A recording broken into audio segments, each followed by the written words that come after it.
Bienvenue dans les récits extraordinaires de Pierre Bellemare. Un podcast issu des archives d'Europe 1. Ce dossier est l'histoire d'une longue préparation au crime et de son aboutissement.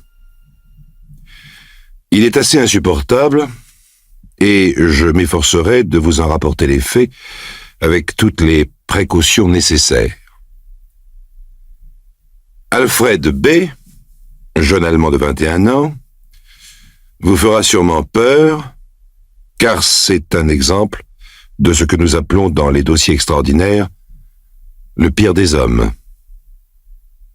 Mais qui ou quoi est responsable du pire chez l'homme?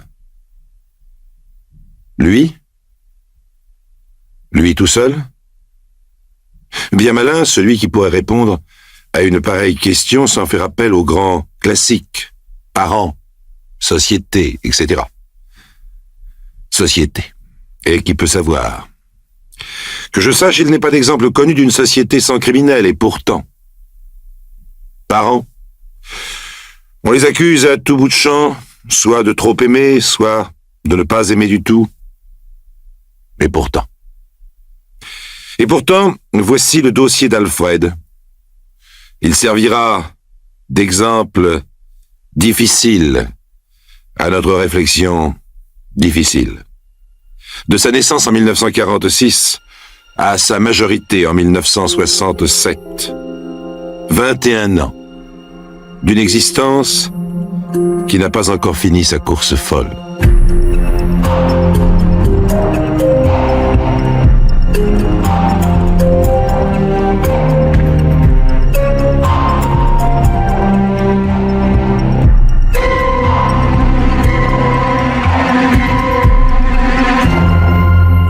Allô, j'écoute? C'est le journal? C'est ça, c'est le journal. Qui parle? Bonjour, monsieur.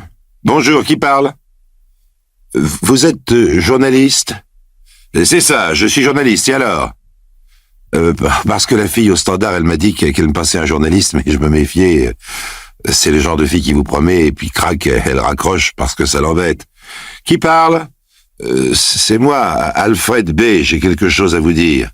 Mais allez-y, c'est quand même pas une affaire d'État, non? Ah, vous avez tort de rigoler, écoutez-moi, c'est important. J'ai tué mon amie, Maria Davydenko. Ah bon? Maria Davydenko. Et quand ça? Hier? Et comment? Je sais pas. Il s'est passé quelque chose d'étrange et je l'ai tuée. Et où est-elle? Elle est dans un bois. Et où? Près d'une ville. Mais où près d'une ville? Près du Danube.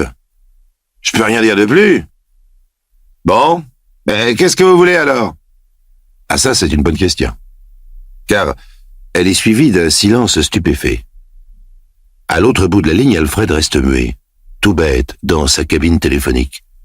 Qu'est-ce que veut Alfred? Il cherche. Il cherche désespérément ce qu'il veut. Je voulais vous le dire, c'est tout. Eh bien, vous me l'avez dit, après. Le journaliste se paie de culot. Ou c'est une blague, et si le type raccroche, ça n'a pas d'importance, ou c'est sérieux, et il faut le faire parler. Or, il n'y a pas de meilleur moyen de faire parler que de prendre l'air indifférent. Et ça marche. Je veux pas qu'on croie que je me sauve. Je l'ai tué, mais c'est pas de ma faute.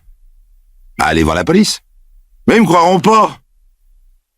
Faut d'abord que j'explique ce qui s'est passé. Il faut que vous l'écriviez dans le journal. Comme ça, ils seront bien obligés de me laisser parler. Bon, eh bien, venez me voir au journal. Vous ferez quelque chose? On verra. Il faudra d'abord me prouver que vous l'avez tué, sinon je peux rien faire. Vous voulez la voir? Oui. D'accord, j'arrive. Le journaliste n'a pas prévenu la police, pas encore. Il a d'abord attendu l'arrivée d'Alfred. Une bien pauvre chose, Alfred. Pas laid, mais pire que ça. Malsain. Une silhouette à la fois maigre et molle, un teint graisseux, jaunâtre, des yeux sans vie. Lui serrer la main doit demander un effort. La voix nasillait désagréablement dans le téléphone. Elle continue. Prenez une voiture, c'est un peu loin, je vais vous montrer où elle est. Je l'ai tuée hier, à peu près à cette heure-ci, à 10 heures du matin. Cette fois, le journaliste n'a plus de doute. Cette chiffre maigre pue l'assassin à des kilomètres. Il ne se sent pas le courage d'aller plus loin. Écoutez, mon vieux, si ce que vous me dites est vrai, je dois prévenir la police. Je peux pas aller là-bas avec vous, j'ai pas le droit. Oh, je sais, je m'en doutais. Bon, tant pis, ça fait rien, je me débrouillerai tout seul. Attendez, partez pas comme ça. Racontez-moi d'abord. Enfin, vous me devez bien ça, hein. Je suis journaliste, c'est mon travail. Qu'est-ce que vous m'avez dit tout à l'heure? Il s'est passé quelque chose de bizarre, c'est ça? Ben oui, l'éther. Quoi, l'éther? Ben, elle en a respiré. Elle veut tout le temps respirer de l'éther. Oh, je la connais bien, vous savez. Elle est amoureuse de moi seulement pour être heureuse. Elle a besoin de respirer de l'éther et elle dit que ça la fait flotter. Alfred parle d'une morte et pourtant il vient d'en parler au présent. C'est vrai que ça fait flotter. Elle a voulu que j'en respire moi aussi. Ce matin-là, quand je l'ai rencontrée vers 7 heures, elle allait à son cours et au lieu de ça, elle m'a entraîné dans un bistrot. Elle a versé de l'éther sur un rond de carton. Vous savez, les ronds qu'on met sous les verres de bière. Ça a commencé comme ça. Après, on est allé chez elle, elle a recommencé. Elle dit toujours qu'elle a besoin de ça pour se mettre au lit. Oh, moi non. On est resté couché une bonne heure et puis on est allé dans le bois. Avant ça, elle m'a fait acheter encore 2 flacons à la pharmacie. On s'est couché dans l'herbe sous un arbre. Elle m'a dit de verser l'éther dans son foulard. Tout un flacon, hein. Bon. Mais ça ne lui faisait plus d'effet. Alors j'ai renversé le deuxième. J'en avais partout. J'ai respiré moi aussi sans le vouloir. Et cette fois-ci, elle était heureuse. Et puis moi, j'étais bizarre. Il m'est venu l'envie de l'étrangler. Je sais pas comment. Une envie comme ça. Je l'ai étranglé avec son pullover. J'étais content. Et elle aussi. Et qu'est-ce que vous avez fait après? J'étais content, je vous dis. Je sifflais, je chantais, je l'ai attaché à l'arbre avec le pullover et puis je suis rentré chez moi. J'ai dit à ma mère, maman, j'ai étranglé Maria ce matin. Elle a eu drôlement peur. Ça m'a fait rire. Après, je lui ai dit, mais non, je te fais marcher. Et elle vous a cru? Bien sûr. Je lui ai même demandé de me conduire chez Maria parce que j'avais rendez-vous avec elle. Elle m'a conduit en voiture. J'étais encore tout content. J'avais envie de rire tout le temps. Et après? Après, Maria était pas là. Bon. Mais ça fait rien. J'ai rapporté sa serviette de classe à ses parents. J'ai dit que j'attendrais. Maman est repartie et puis moi je suis rentré à pied jusqu'en ville. Après, je vous ai téléphoné. Pourquoi moi? Pour que vous expliquiez dans votre journal que c'est à cause de l'éther que j'étais tout drôle. C'est pas ma faute. Je peux prévenir la police maintenant? Si vous voulez. Le lendemain, dans le journal, il y a la photo d'Alfred, 21 ans, et celle de l'arbre, où l'on a retrouvé Maria, 17 ans, un pullover rouge autour du cou bien serré, et 2 flacons vides à ses côtés. Le titre, Crime sous l'emprise des vapeurs d'éther. Le journaliste y raconte sur 4 colonnes l'étrange confession d'Alfred et leur conversation. Pendant plusieurs jours, le public allemand se passionne pour cette histoire d'éther et les débats vont bon train. Peut-on, oui ou non, devenir un assassin sous l'empire d'une drogue? Un assassin sans mobile, bien entendu. Un assassin parfait. Est-il possible que l'éther, par exemple, éveille chez certains individus des tendances cachées, insoupçonnables? Voyons d'abord raisonnablement de quel individu il s'agit. De la patience, de la méthode. Nous allons étudier 21 ans de la vie d'Alfred.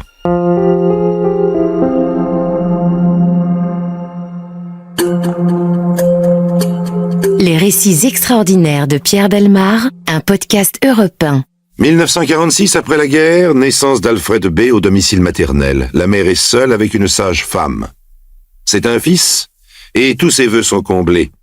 Alfred, c'est le moyen de mettre enfin le grappin sur son père et de l'obliger au mariage. Ah, on va le chouchouter, Alfred. C'est un petit amour à sa maman, Alfred. Il est tout gringalé, mais regardez comme il fait des beaux sourires à son papa. Regardez comme il se met en colère quand son papa s'en va, hein? Qu'est-ce qu'il veut, Alfred? Il veut son papa, hein? Le père résistera 5 ans, puis s'avouera vaincu. Il épousera en 1951. Alfred, lui, ne résiste pas. Il se laisse aller à la douce quiétude d'être indispensable. Il peut trépigner sans crainte, faire les pires bêtises en tant qu'hameçon. On lui pardonne tout.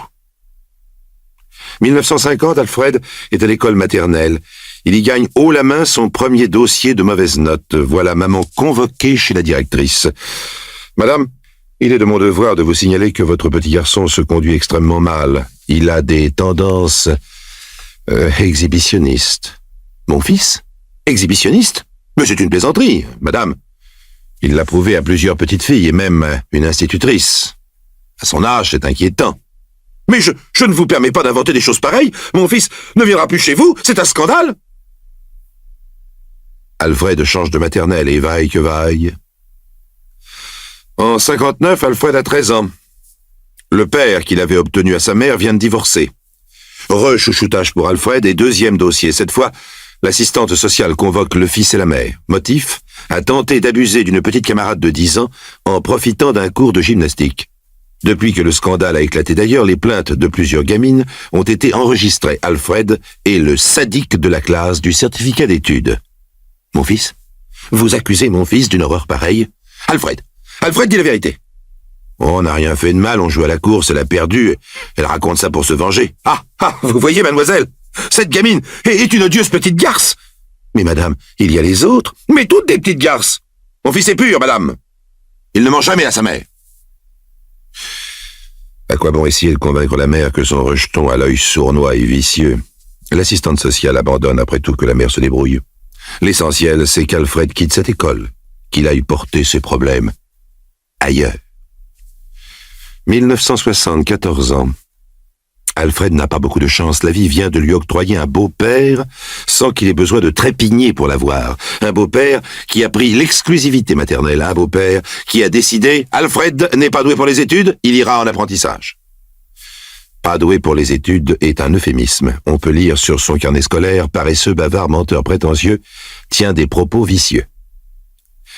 Alfred est donc apprenti boulanger, peintre, maçon, mécanicien et ne dépasse jamais le stade du pré-apprentissage d'ailleurs. Quand un patron le garde plus de 2 semaines, c'est un record. 1961, 15 ans. Par décision du centre d'apprentissage, Alfred est retiré à ses parents. Il entre dans une maison d'éducation surveillée. Maman ou pas? Innocent ou pas? Un innocent qui, non content d'étaler ses vices, s'est mis à voler et à se bagarrer avec tout le monde. Alors, la trique, les murs de 10 mètres et les dortoirs fermés à clé. 2 ans de ce régime dit de réadaptation sociale. Et voilà notre Alfred un peu plus jaune, un peu plus mou, un peu plus sournois. La seule adaptation qu'il ait acquise, c'est l'habitude de courber le dos, sous les coups, aussi bien que sous les insultes. 1963, 17 ans, Alfred en liberté. Alfred qui doit retourner chez sa mère. Le pauvre chéri s'y fait dorloter, il l'a bien mérité. Il ne travaillera pas. Maman lui donnera de l'argent. D'ailleurs, il est devenu raisonnable, Alfred. Il a des camarades. Il regrette l'école car il tourne autour sans arrêt. Autour de l'école des filles, surtout. 10 mois de prison pour exhibitionnisme. Mais monsieur le juge, c'était une plaisanterie, j'en suis sûr. Mon fils n'avait pas de mauvaises intentions. Vous savez ce qu'on apprend en 10 mois de prison quand on a 17 ans? Une foule de choses. Et je ne parle pas des dessus de chaises en paille tressée. 1964, 18 ans, Alfred court la campagne. On le surprend un peu trop près d'une ferme qui vient de brûler. On l'arrête à nouveau. Mais il a appris à mentir avec logique. Sans preuve, il est relâché. Il avouera plus tard. 1966, 20 ans, le bel âge. Mais Alfred ne peut se regarder dans une glace. Il ne pourra jamais se trouver beau. Il n'y a jamais eu que sa mère pour le trouver beau et intelligent. À ce stade, c'est plus que de l'aveuglement, c'est une obstination. Cet enfant était un prétexte au départ. On ne se débarrasse pas facilement d'un prétexte comme celui-là. Un prétexte ne peut être que bon, alors il faut tenir jusqu'au bout.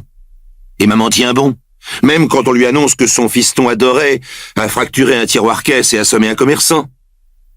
À nouveau en prison, dans la prison des grands cette fois, Alfred reçoit les visites de maman qui le considère maintenant comme le martyr de la justice. Alfred joue le repentir, maman pleure, jure que son fils ne le fera plus. Sceptique, le juge demande un examen psychiatrique. Du fils, bien entendu, pas de la mère. Alfred est un psychopathe. Voilà, enfin. Qu'est-ce qu'on fait d'un psychopathe? On ne peut tout de même pas le laisser en prison. D'un autre côté, il n'est pas fou allié. Maman s'en charge, maman débarrasse l'administration d'un problème insoluble. Rendez-le-moi, je veillerai sur lui. Je ferai tout ce qu'il faudra. En réalité, maman n'admet pas non plus que son fils soit un psychopathe. Elle n'admet rien du tout. Alfred rentre chez lui pour le jour de Noël 1966, en probation, comme on dit. Janvier 1967. Il viole une jeune fille arriérée, sourde et muette, dans la cour d'un immeuble. D'après maman, c'est la gamine qui est vicieuse, pas Alfred. Alors on s'arrange en famille. Juillet 67, Alfred s'engage comme apprenti forain. La fille de son patron, 14 ans, se plaint d'une étrange aventure. Écoutez bien. Alfred lui aurait demandé de le suivre au bord de l'eau et il lui aurait demandé de rentrer dans l'eau jusqu'au cou pour lui expliquer comment s'y prendre pour se noyer. La gamine a résisté jusqu'à la limite de ses forces. C'est Alfred qui finalement a lâché sa tête qu'il maintenait sous l'eau. Quelques secondes de plus. Mais là encore, on ne fait que botter le derrière d'Alfred pour le renvoyer chez sa mère. Personne n'est mort. Difficile de déterminer où a fini le jeu, où a commencé le sadisme. Alfred est maintenant à bout de souffle. Il cherche son aboutissement, il le trouve, au pied d'un arbre, entre deux flacons d'éther. Mais pas comme il l'a dit aux journalistes. L'expertise va prouver que Maria n'a pas respiré suffisamment d'éther pour être en transe, comme le prétend Alfred, ou même simplement ivre. Elle était tout au plus un peu étourdie avec 0,1 pour 1000 d'éther dans le sang. Pour une légère anesthésie, il en faut au moins 0,7 et pour une narcose totale au moins 1,5. Donc Maria n'a pas passé la matinée à se droguer à l'éther, comme le prétend Alfred. Quant à lui qui prétend en avoir respiré par inadvertance, il ne pouvait en avoir plus dans le sang au moment du crime. Sinon, où aurait-il trouvé la force de serrer le pullover comme il l'a fait, au point qu'il fallut couper les deux manches pour dégager le cou de la pauvre fille? De toute façon, les médecins affirment que, même dans l'ivresse que procure l'éther, un individu ne peut faire que ce qu'il ferait de toute façon dans son état normal. Si on peut appeler l'état d'Alfred à l'état normal.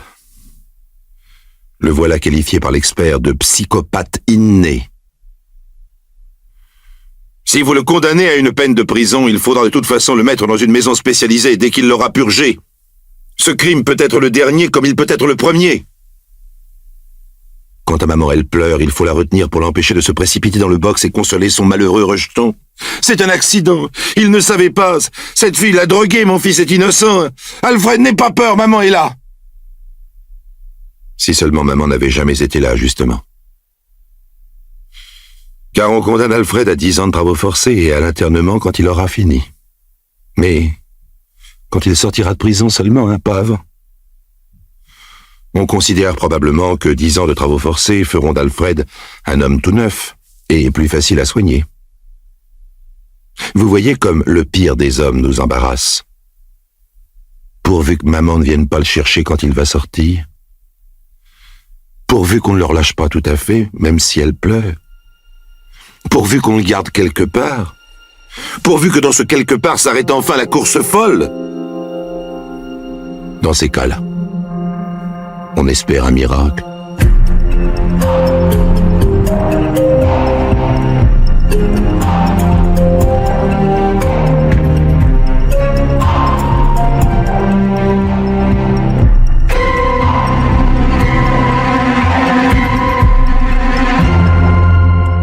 Vous venez d'écouter Les récits extraordinaires de Pierre Bellemare, un podcast issu des archives d'Europe 1 et produit par Europe 1 Studio.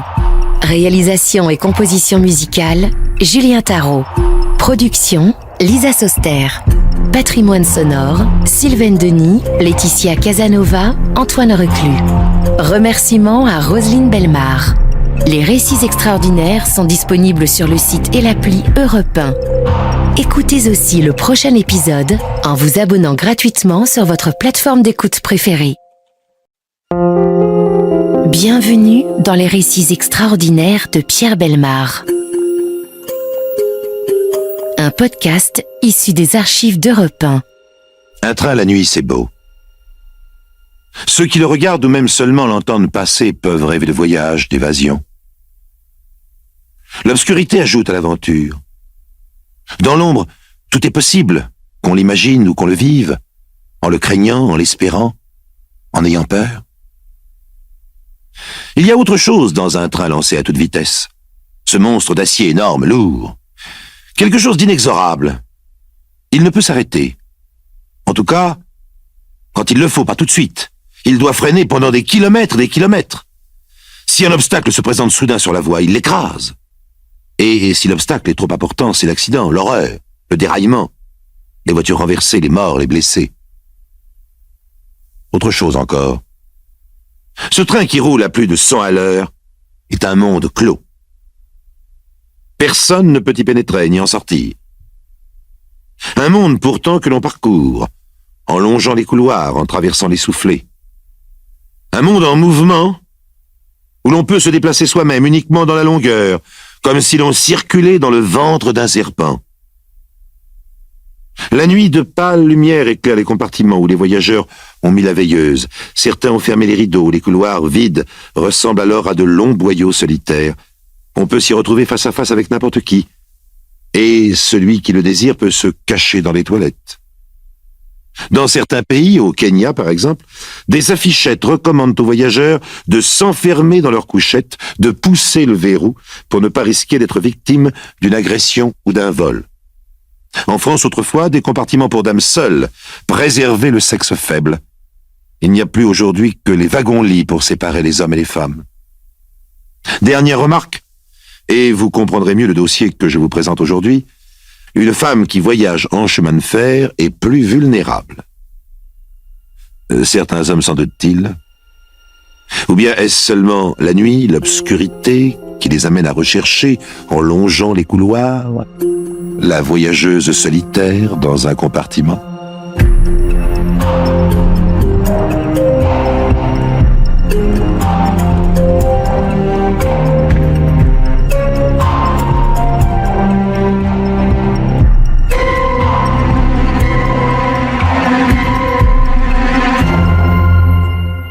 Septembre 1950, gare d'Austerlitz. Il est 22h40. Le train de nuit pour Toulouse via Limoges quitte Paris. Une jeune femme qui paraît avoir 25 ans s'est installée en première classe dans le sens de la marche au coin fenêtre. C'est une petite brune pas très jolie, les lèvres minces et le nez retroussé. Elle porte un tailleur façon Chanel, sur un chemisier de soie et un collier de perles. Fausse. Elle a acheté un magazine et emporté un roman. Mais le journal, comme le livre, sont posés sur la banquette à ses côtés. Le regard vague, la voyageuse semble pour l'instant se laisser aller à je ne sais quelle rêverie. Dans le couloir, un commerçant de Cahors, Louis Cauvin, fume sa pipe en regardant défiler les pavillons de banlieue endormis, éclairés seulement par les lampadaires des rues désertes. Le train roule maintenant plus vite. Le paysage n'est plus qu'une immensité noire, trouée seulement de temps à autre par une lumière dans le lointain. Louis Cauvin secoue sa pipe dans un cendrier. En retournant dans son compartiment, il remarque, dans celui qui est voisin du sien, la jeune femme seule, toujours abîmée dans ses songes. « Vierzon, 5 minutes d'arrêt !» Il est 1h15 du matin. Le quai est presque désert. De rares personnes descendent du train où il monte. Qui peut bien voyager ainsi au milieu de la nuit? Un homme d'une 50aine d'années, vêtu d'un imperméable, longe le couloir du wagon de première. Il passe devant le compartiment où Louis Cauvin est installé, bavardant avec un libraire parisien dont il a fait la connaissance, Jean de L. Il s'arrête comme s'il allait entrer là. Non, il ira plus loin. Le compartiment voisin est celui de la jeune femme solitaire. Le suivant est vide. Y étant parvenu, l'homme à l'imperméable, décidément hésitant, se ravise, revient sur ses pas et va s'asseoir en face de la jeune femme. Il a enlevé son imperméable, l'a posé près de lui, à même les coussins. Dans le filet, sur sa valise, il a mis son chapeau, un feutre marron, visiblement usagé, cabossé mais propre. « Oh, pardon, madame !» En croisant les jambes, il vient de heurter le pied de la jeune femme assise en face de lui. Volontairement ou pas, en tout cas, celle-ci n'a rien répondu. Elle a tourné la tête et, à travers la vitre, plonge son regard dans le néant de la nuit noire, désirant sans doute échapper au sourire que lui prodigue son vis-à-vis. Tout cela, Louis Cauvin l'a vu, étant à nouveau sorti dans le couloir pour se dégourdir les jambes. Le train a repris de la vitesse. Le temps s'écoule. Les voyageurs s'assoupissent, bercés au tempo lancinant du bruit que font les bogies en passant sur les jointures des rails. Parfois, un coup de sifflet de la machine rompt la monotonie de ce fond sonore, le roulement des wagons et le souffle du vent. Voilà Châteauroux puis Limoges. Il est 4 heures du matin. Après des arrêts, quelques heures et léger tamponnement quand le train redémarre, recommence toujours le même ronron, cette musique des chemins de fer dans la nuit. Soudain, le grincement des freins serrés à bloc augmente le vacarme. Les wagons, brutalement ralentis, trépident et se heurtent. « Au secours !» hurle dans le compartiment où se trouvent Louis Cauvin et le libraire une femme qui vient d'y pénétrer. « Au secours ! On a voulu me chloroformer !»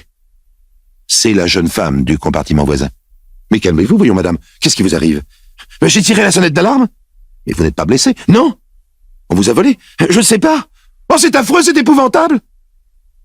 Le train a stoppé en pleine campagne. Le libraire Jean de L et Louis Cauvin raccompagnent la jeune femme dans son compartiment. L'homme à l'imperméable a disparu. « Mais il était là !»« Qui ça ?»« Celui qui a voulu me chloroformer. Vous sentez l'odeur ?»« En effet. Et tenez, regardez, là, sur le coussin, à côté de l'endroit où il était assis. Vous voyez, il y a une auréole. » Il aura dû renverser le flacon. Arrive le contrôleur. « Qui a tiré la sonnette d'alarme ?»« C'est madame, quelqu'un l'a attaqué. »« Oui, il m'a mis un tampon avec une drogue sous le nez. Heureusement, j'ai réussi à baisser la vitre. J'ai pu respirer. » Le train maintenant est reparti. « Vous descendez où, madame ?» demande le contrôleur. « À Brive. »« Je vous accompagnerai au bureau du chef de gare pour votre déclaration. »« Ah, parce qu'il faut que je fasse une déclaration. » Évidemment. « Vous pouvez déjà me donner le signalement de votre agresseur. » La jeune femme semble hésiter. « Oh, vous savez, c'était un homme quelconque. » Comment était-il habillé ? Seuls les autres voyageurs s'en souviennent. Il portait un imperméable et un chapeau marron. « Ah oui, confirme la jeune femme, je m'en souviens, un imperméable. » Et comme si elle sortait d'un rêve, se le remémorait au fur et à mesure de son récit, elle donne peu à peu une foule de détails, trop de détails. « Vous raconterez tout cela à la police, madame ?» interrompt le contrôleur. « D'accord, mais c'est pour dire une femme seule la nuit dans un train. Je lui ai trouvé tout de suite un drôle d'air à ce type. Et il me faisait des sourires encore. » Le train arrive à Brive. L'aube commence à poindre. Tout baigne dans le gris. Le contrôleur retrouve sur le quai la voyageuse agressée qui vient de descendre de son wagon. « J'ai fait tout le train, madame. Je n'ai vu personne qui corresponde au signalement que vous nous avez donné. Ça ne m'étonne pas. Vous pensez bien que cet individu, après son mauvais coup, se sera sauvé. Il est peut-être descendu à Userche. Ah, écoutez, ne me parlez plus de tout ça, monsieur. Je vous en supplie, ça finit par me tourner la tête. Il faut pourtant que je vous accompagne au bureau du chef de gare. Il le faut vraiment? Hélas, oui, madame. C'est dans votre intérêt. Dans un grincement, un bruit de ferraille, le train quitte Brive en direction de Toulouse, laissant là dans le petit matin une femme qui se souviendra de cette nuit-là.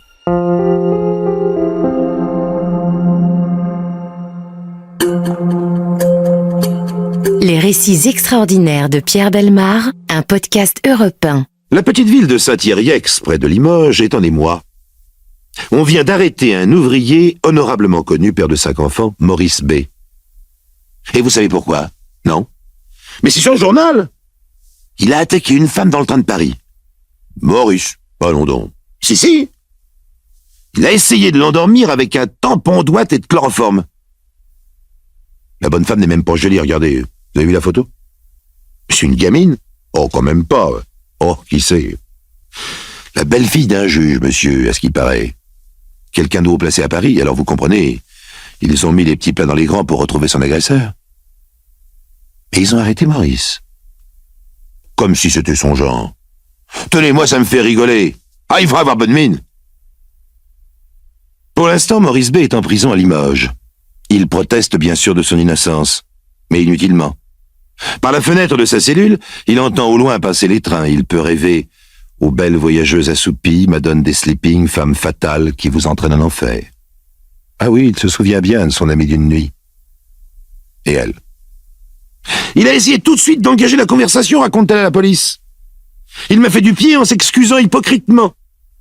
Il avait toujours une main dans la poche de sa veste, comme s'il tenait quelque chose. Son flacon de chloroforme, sûrement. Je lui ai dit « Ça sent une drôle d'odeur, vous ne trouvez pas ?» Il m'a répondu « Oui, c'est à cause des freins quand ça chauffe. » À un moment donné, il m'a demandé la permission d'éteindre la lumière et d'allumer la veilleuse. Alors j'ai dit oui, croyant qu'il allait dormir et me laisser tranquille, mais pensez-vous, il avait son idée derrière la tête. Une drôle d'idée, pense Maurice dans sa prison. Ah, j'ai vraiment une idée stupide en m'installant dans ce compartiment. Mais c'est vrai pourtant, c'est moins triste de voyager en compagnie de quelqu'un, d'une jeune femme surtout. C'est plus agréable à regarder qu'un vieux bonhomme. Il était assis juste en face de moi, continue la belle-fille du juge. Quand la lumière a été éteinte, je me suis mise à somnoler. Il a dû changer de place, venir à côté de moi. Et tout d'un coup, j'ai senti sa main sur ma bouche avec du coton. Il pensait m'endormir pour de bon. Vous imaginez la suite, c'est facile dans un train la nuit quand il n'y a personne. Ah oui, Maurice était dans le train cette nuit-là. Ça, il ne peut pas le nier. Il revenait d'aller voir sa vieille maman qui vit seule à Vierzon. Pourquoi en première classe, alors qu'il avait un billet de seconde? Il y avait beaucoup de monde en seconde. En première, il y a davantage de place et souvent de jolies femmes à voir. Il n'y a pas de mal à ça. Quitte à payer le supplément si le compte en leur passe. C'est pas forcé. Si on reste pas trop longtemps et qu'au bout d'un petit moment, on retourne en seconde. Et si on est pris, on n'est pas ridicule quand on est bien habillé. Maurice avait ses vêtements du dimanche. Quant à son imperméable et à son chapeau, il sortait tout juste du pressing. Et c'est tout ce qu'on a trouvé comme preuve. Un impair et un chapeau pour inculper un pauvre type qui n'a jamais rien fait de mal et qui a 5 gosses à nourrir par-dessus le marché. En attendant, c'est son impair et son chapeau qui ont permis de le retrouver. Ah, il peut toujours nier, n'empêche qu'il était dans le train. Et c'est pas la première fois que dans le train de nuit, il y a des femmes qui se font avoir. L'opinion publique s'échauffe dans la région de Limoges. Chacun imagine à sa façon ce train de Paris. Paris, la ville de tous les vices, et ces Parisiennes solitaires dans leur compartiment de première classe, bien habillées, à la mode. Que font-elles la nuit, seules dans le train? Où vont-elles? La plaignante, Madame G, la belle-fille du juge, se rendait en vacances en Corrèze. Elle avait besoin de repos, elle qui ne travaille pas. Et bien sûr, c'est l'ouvrier, le travailleur, qu'on accuse. La Ligue des droits de l'homme intervient en faveur de Maurice B et demande sa mise en liberté provisoire. La demande est rejetée, le juge d'instruction estime que certains points sont obscurs. Il interroge le prisonnier. Où étiez-vous quand Madame G a tiré la sonnette d'alarme? Mais j'étais parti depuis longtemps. Enfin, pourquoi? Parce que j'étais en première et que j'avais un billet de seconde. De toute façon, quand le train a stoppé en race-campagne, après Limoges, Maurice B n'y était plus. Puisqu'il se rendait à Saint-Yrieix, il avait dû descendre à Limoges. Et alors quoi, Madame G aurait tiré sur la sonnette un quart d'heure au moins après avoir été agressé? À moins que Maurice B, subjugué par le charme de la voyageuse, ait laissé passer Limoges, puis ait décidé de descendre à la station suivante. Possible, mais peu probable. Il aurait agi plus tôt, bien avant Limoges. Le train n'attend pas, lui. Il roule irrémédiablement, traversant la nuit de part en part, sans se soucier de ses fantômes. Les hésitations du juge d'instruction indispose la presse qui explique l'attitude du magistrat par les ordres, comme on dit. Les ordres reçus de ses supérieurs en raison des liens de famille qui existent entre la jeune femme soi-disant agressée et les hautes instances de la magistrature. À Saint-Yrieix, où résident la femme et les enfants de Maurice B, tout le monde s'attend à le voir rentrer au bercail d'un jour à l'autre. Mais une semaine passe, puis 2. On commence à s'énerver. Le patron de Maurice, qui dirige une teinturerie, se fâche. Moi, je vais aller le voir, juge d'instruction, et je vais lui dire 2 mots. Il se rend à Limoges. Le juge le reçoit. C'est très bien de votre part, monsieur, de défendre votre employé. Il ne peut pas être coupable, dites-vous. Vous répondez de sa conduite. Mais cette odeur, l'odeur du chloroforme que tout le monde a constaté, le contrôleur, les voyageurs du compartiment voisin, même lui, Maurice B., a reconnu qu'il y avait une odeur dans le compartiment. Il a dit qu'elle était provoquée par les freins. Ou par autre chose. Mais quoi donc? Vous avez arrêté Maurice B. parce qu'il portait un imperméable et un chapeau. Oui? Enfin, on l'a retrouvé grâce à ça. Cet imperméable et ce chapeau, monsieur le juge, au lieu de l'accuser, innocente, pour nous voyez. Tiens donc! Voilà autre chose. Eh oui. Son imperméable et son chapeau venaient d'être nettoyés chez moi, au trichloréthylène. Vous savez ce que c'est? Non. Eh bien, ce produit possède certaines caractéristiques du chloroforme sans en avoir la nocivité. Ce n'est pas étonnant si ça sentait le chloroforme dans le train. Mais la tache sur les coussins, vous l'avez fait expertiser? Non. Bah alors faites-le. Cela m'étonnerait beaucoup que ce soit une tache de chloroforme. Grâce à l'intervention de son patron, Maurice B. est libéré. Madame G., sa prétendue victime, ne proteste pas. Quand elle rentrera de vacances reposée, elle prendra un train le matin. À la lumière du jour, ses fantasmes ont moins de chances de prendre forme. La nuit, l'imagination travaille. Il suffit d'une odeur de chloroforme pour croire à des choses. Des choses que l'on craint ou que l'on espère tout à la fois. Alors ça y est, Maurice, t'es sorti de prison, lui dit un copain, c'est pas trop tôt. Fais gaffe la prochaine fois quand tu prendras le train. Tu parles, je monterai plus que dans les compartiments bondés.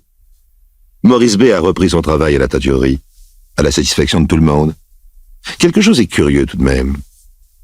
Quand il rentre chez lui le soir, quand il s'arrête au bistrot pour l'apéritif, certaines personnes le regardent d'un drôle d'œil. Des femmes surtout. Des mères de famille usées par leur travail quotidien pas très joli. Des hommes aussi. Professeurs de morale, même si dans leur vie quotidienne, ils ne donnent pas tous les jours le meilleur exemple. Ces personnes pensent-elles que Maurice B., malgré tout, dans le train de nuit Paris-Toulouse, a profité de l'obscurité pour... Non! Pas exactement. Mais, on l'a accusé, n'est-ce pas? Même à tort. Le fait d'être soupçonné prouve que l'on peut être coupable un jour, ou qu'on l'a été.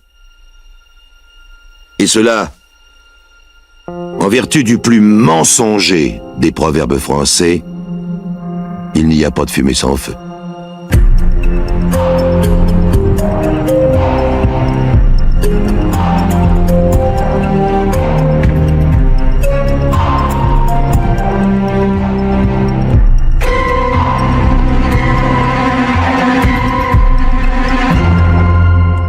Vous venez d'écouter Les récits extraordinaires de Pierre Bellemare, un podcast issu des archives d'Europe 1 et produit par Europe 1 Studio. Réalisation et composition musicale, Julien Tarot.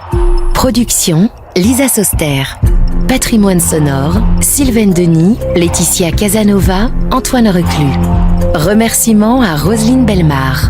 Les récits extraordinaires sont disponibles sur le site et l'appli Europe 1. Écoutez aussi le prochain épisode en vous abonnant gratuitement sur votre plateforme d'écoute préférée. Bienvenue dans les récits extraordinaires de Pierre Bellemare. Un podcast issu des archives d'Europe 1. Un vieux quartier, une petite impasse charmante, toute bosselée de vieux pavés, une vieille maison, un vieil appartement où habite une très vieille dame, enfin, où habitait une très vieille dame. Elle est morte. Elle est morte au milieu d'un bric-à-brac incroyable, accumulé en 80 années d'existence au même endroit. 3 perruches en liberté volent autour d'elle en piaillant. Un poisson rouge tourne au fond de son bocal. Le médecin se penche sur le corps de la vieille dame, perplexe. La connaît pas. Il ne l'a jamais soignée. Il semble bien que la vieille dame soit morte de mort naturelle. Toutefois, l'examen montre une petite plaie derrière la tête et une autre à la mâchoire. De son côté, le commissaire du quartier note des détails curieux. On a découvert le corps grâce aux voisins. Depuis la veille, un petit paquet était resté devant la porte, son repas du jour, que lui livrait une association communale. Or, la vieille dame ne laissait jamais rien se gâter. Elle était réputée au contraire pour son économie, bien compréhensible vu ses faibles ressources. Ensuite, une nièce venue reconnaître le corps affirme que sa tante possédait un carnet d'épargne, une montre et 420 francs d'économie en pièces. Elle cachait le tout sous son oreiller. Il n'y a rien sous l'oreiller ni ailleurs. Et la maison n'a pas l'air d'avoir été fouillée. La clé est toujours sur la boîte aux lettres.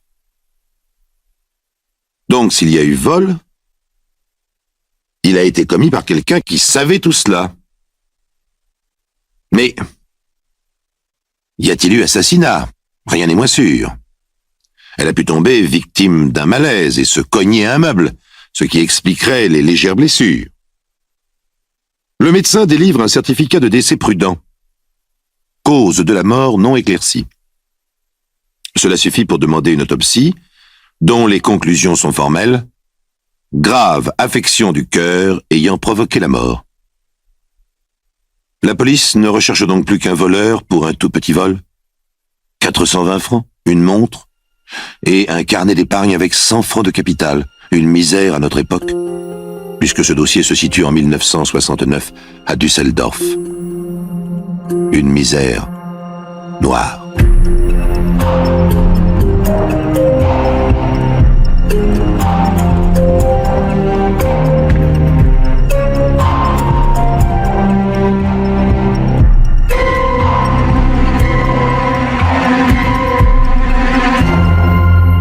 Vous ne connaissez pas une petite fille qui s'appelle Adeline? En 1969, Adeline a 13 ans. Elle est jolie, Adeline. Oh, pas tout à fait finie, mais elle promet, Adeline. Adeline va à l'école. Adeline traverse en courant les rues de son quartier en brinque-ballant son cartable. Qui est Adeline? 50 centimètres de jupe à carreaux, de genoux écorchés, une frange en bataille. Mais le reste? Le reste? Une bonne paire de gifles qui claque à toute volée sur les joues rondes d'Adeline. Une bonne paire de gifles de la main d'un père hors de lui, dépassé.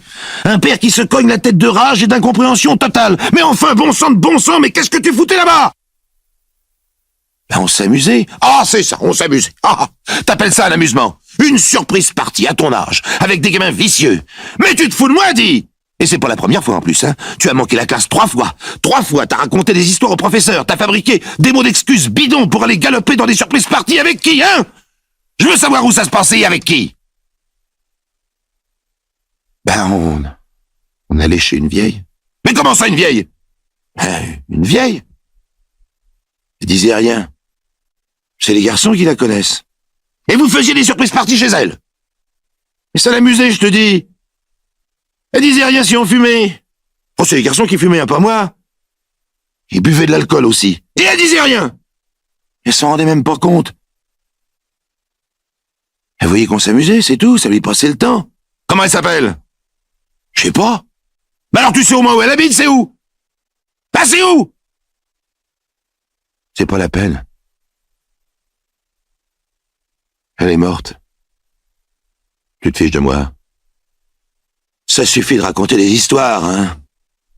Elle est pas plus morte que toi et moi. Mais je te dis que si. Je sais même quand elle est morte. Bon, d'accord. Mais j'irai vérifier moi-même. T'as tellement raconté d'histoires que c'est fini, t'entends, c'est fini. À partir de maintenant, je crois plus rien. Et ta mère non plus. Je vais aller la voir, cette bonne femme, moi. Elle va m'entendre. Allez, donne l'adresse. Donne l'adresse ou je te flanque une raclée dont tu te rappelleras. Mais c'est pas la peine, je te dis. Elle est morte. Même qu'ils l'ont tuée. Alors? Inutile d'aller plus loin. Vous imaginez la suite. Vous imaginez ce père de famille pétrifié devant cette Adeline de 13 ans, sa fille, qui répète en pleurant, l'air en dessous. Ils l'ont tué, je sais pas comment, je sais pas. Ils ont dit qu'ils l'avaient eu. Je sais rien d'autre. Et le voilà qui court, ce papa bien ordinaire, traînant sa fille, ce petit monstre, jusqu'au commissariat du coin. Mais qui c'est, il? Demande le commissaire un peu démonté devant cette arrivée en trombe. C'est Herbert, 13 ans. Robert, 13 ans. Jürgen, 14 ans. Et Nicolas, 15 ans.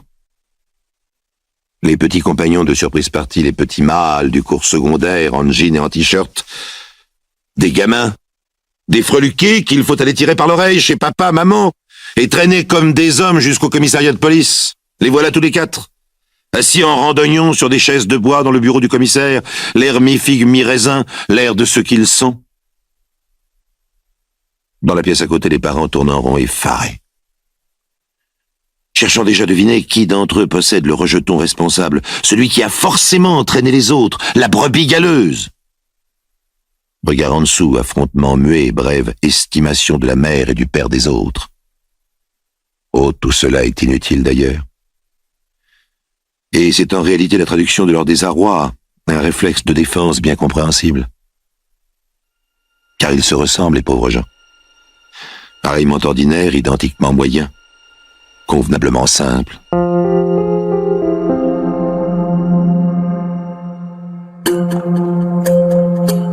Les récits extraordinaires de Pierre Bellemare, un podcast Europe 1. Permettez-moi maintenant de vous présenter les parents. Pour Herbert, 13 ans, un petit garçon mince et nerveux à l'œil malin, papa est ébéniste, maître ébéniste. Papa fabrique des modèles de meubles de style ancien qu'un industriel reproduit à des milliers d'exemplaires et à grand profit. Il a l'air brave, les mains calleuses, un regard un peu buté.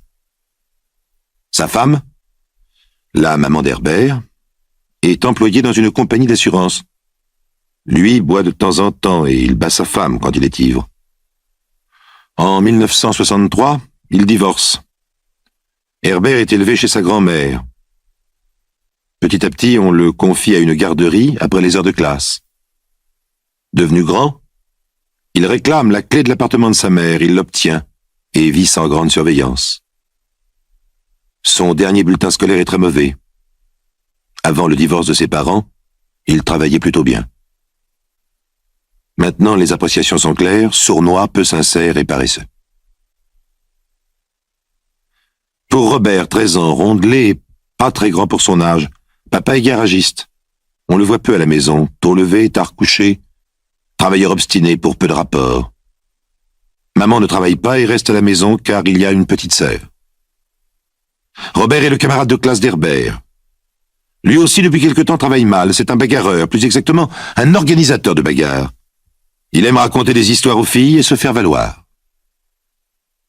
Pour Jürgen, 14 ans, adolescent au trait fin et intelligent, papa est mort quand il avait 9 ans.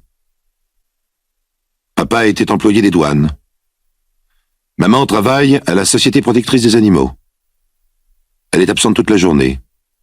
Récemment, elle s'est fiancée à un Italien et a fait le projet de partir avec lui en Italie avec les enfants, Jürgen et sa sœur de 12 ans.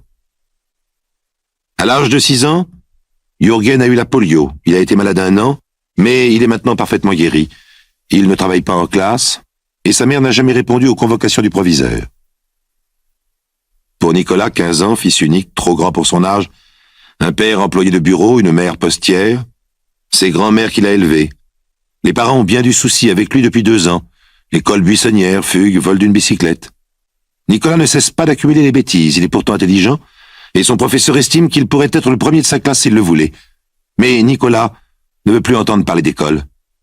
Pour l'instant, il est de toute façon renvoyé des cours. Personne n'a pris de décision à son sujet. Voilà, je vous le disais tout à l'heure, tous ces gens se ressemblent, moyens, ordinaires, simples.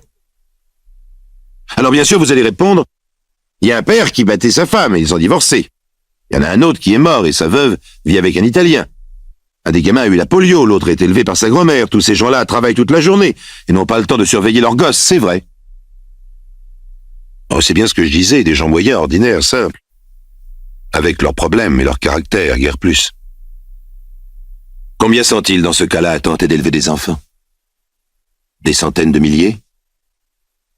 Et certains d'entre eux ne comprennent pas, ne comprendront jamais pourquoi leurs gamins sont là, dans le bureau d'un commissaire de la criminelle. Alors, qu'est-ce qui me raconte toute l'histoire? Tous. Ils la racontent tous.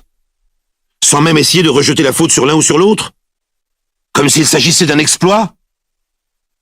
Robert, on a pensé à l'assommer pour lui prendre ses sous. Nicolas, ah, j'ai dit que je pouvais le faire. Je sais comment on fait au cinéma. Un coup de l'arête de la main contre la gorge, c'est radical. Ils ont tout de même essayé de cambrioler dans la grande tradition. D'abord, éloigner la vieille, trouver un prétexte pour la faire sortir, car elle ne les laissait jamais seule. Ils inventent une histoire de vieil ami malade qui la demande à l'hôpital et lui porte un message. Alors, au bout d'une heure, elle n'est toujours pas sortie. Herbert, 13 ans, je vous le rappelle, s'énerve. Ça suffit, on va s'en occuper. Un bon coup sur la tête, c'est bien plus simple. Ils ne se font pas voir, se faufilent dans l'escalier et frappent discrètement. D'habitude, la vieille dame ouvre vite la porte. Ce jour-là, elle met plus de temps. Jürgen pense qu'elle a hésité, mais il ne sait pas pourquoi. Enfin, elle entrebâille la porte. Aussitôt, Herbert et Nicolas la bousculent. Le premier la bâillonne, le second claque la porte. Ce qui empêche les deux autres de rentrer. Ils restent donc sur le palier à faire le guet. Pendant ce temps, les deux petits énergumènes traînent la pauvre femme sur le plancher. Herbert, 13 ans, s'y reprendra 10 fois avant de réussir son fameux coup de karaté, le tranchant de la main sur la gorge, comme au cinéma. Par précaution, Nicolas la bâillonne ensuite avec un foulard. Ils prennent l'argent sous l'oreiller, la montre, et le livret d'épargne, et aussi quelques bouteilles d'eau de vie. En sortant, Nicolas vérifie que la victime est bien morte. Herbert hésite. On devrait la mettre sur son lit, comme ça, personne ne se douterait de rien. Mais le corps est trop lourd. Les deux gamins abandonnent et filent retrouver leur congénère sur le palier. Jürgen s'inquiète. Elle est vraiment morte? Oh là là! Mais son petit camarade Robert le console. De toute façon, elle était vieille alors. Voilà ce qu'il raconte au commissaire les 4 terreurs du cours secondaire. Comme s'il racontait une chasse au trésor, sans plus d'émotion, avec même une sorte, je dis bien, une sorte de fierté. Celle des gosses qui sont sûrs d'avoir commis le définitif, l'énorme, la chose contre laquelle il n'est pas de punition plus grave que celle qu'ils connaissent déjà. Ils se sont partagés les économies, 80 francs pour Herbert l'indicateur, 20 francs pour Jürgen qui s'est contenté de faire le guet avec lui, 160 francs pour Robert et 160 francs pour Nicolas, les deux tueurs.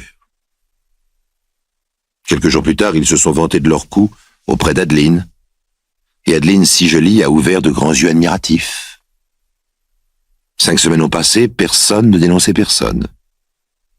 Petit à petit, toute la classe des garçons était au courant, puis celle des filles, à demi-mot de bouche à oreille, par bribes, mais ils étaient au courant.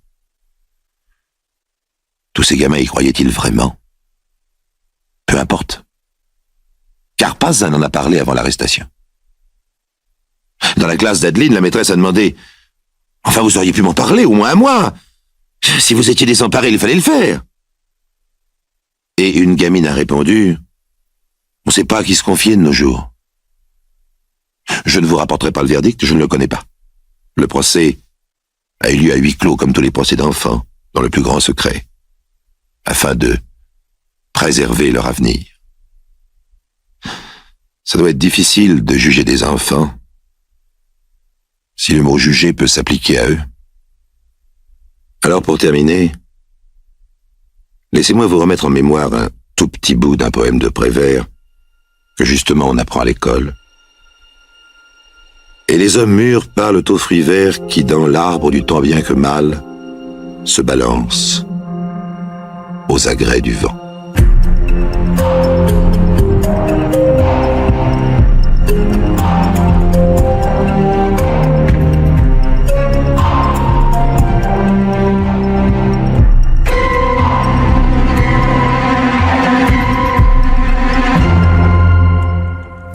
d'écouter les récits extraordinaires de Pierre Bellemare, un podcast issu des archives d'Europe 1 et produit par Europe 1 Studio.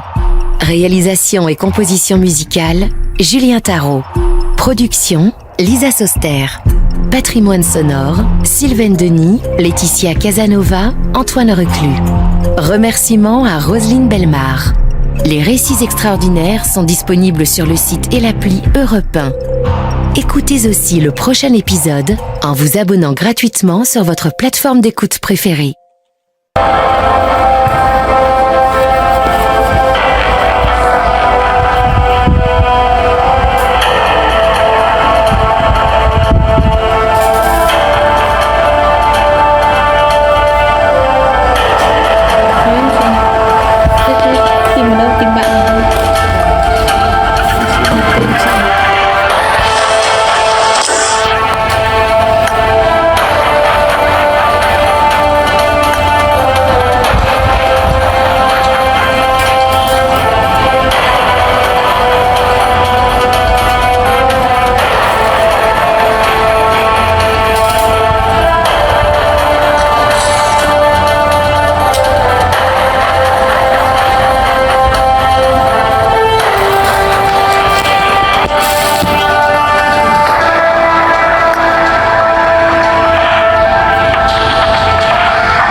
You can move freely on Spawn Island while you wait to board the plane.